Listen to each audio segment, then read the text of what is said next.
From chicken wings to KFC wings, Genshin Impact has its own set of lore-filled delicacies and accessories, but none so juicy as the Fontaine Glider.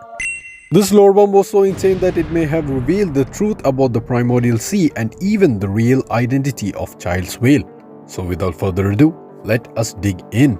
So according to Fontaine's Glider, the consequence of the primordial seawater was similar to that of blood. It is also followed up by saying that to set foot upon land or to take to the skies, life evolved blood vessels to keep the primordial ocean flowing within itself. This reminds me of a dialogue which we heard in 4.0 Arc Conquest by Newlet, who said that most of the creatures in Teavad were actually born from the primordial sea. But now comes the insane plot reveal. It says that the beating heart which commanded this primordial ocean of blood was the first Hydro Dragon, and that each time this heart beats, new life would be created. This is somewhat similar to Apep. We know that Apep's body contains the heart of the oasis and its elemental energy concentrate can give rise to life forms, and we also know about the Weenerts and the flying serpents who are called as the children of Apep.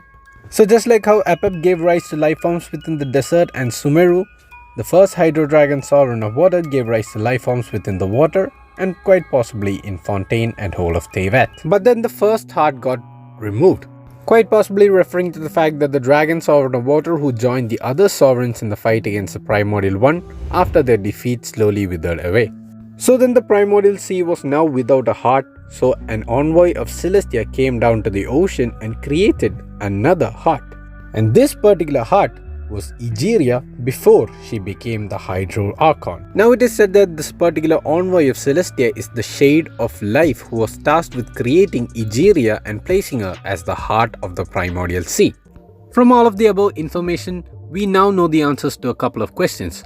We now know why Newlet was able to control the Primordial Seawater so easily, because his previous reincarnation or the powers of the Hydro Dragon Sovereign are what was used to control the primordial seawater in the first place. Now comes another question.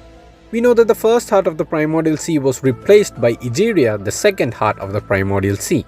So what would have actually happened if Egeria had not been put in as a replacement for the first heart? What would have happened if the primordial sea did not have a heart anymore?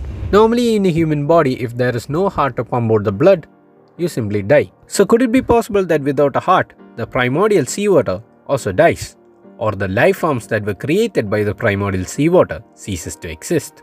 But if that's the case, then what happens if the second heart, Egeria, also dies? Wouldn't that actually call for the need of a third heart? Now in the 4.1 Arc Conquest, we were finally introduced to Childe's Whale. But who is Childe's Whale, or why is it in the primordial sea? We do not know. Now from my previous two videos, I had actually speculated the origins of Childe's Whale to be from Celestia.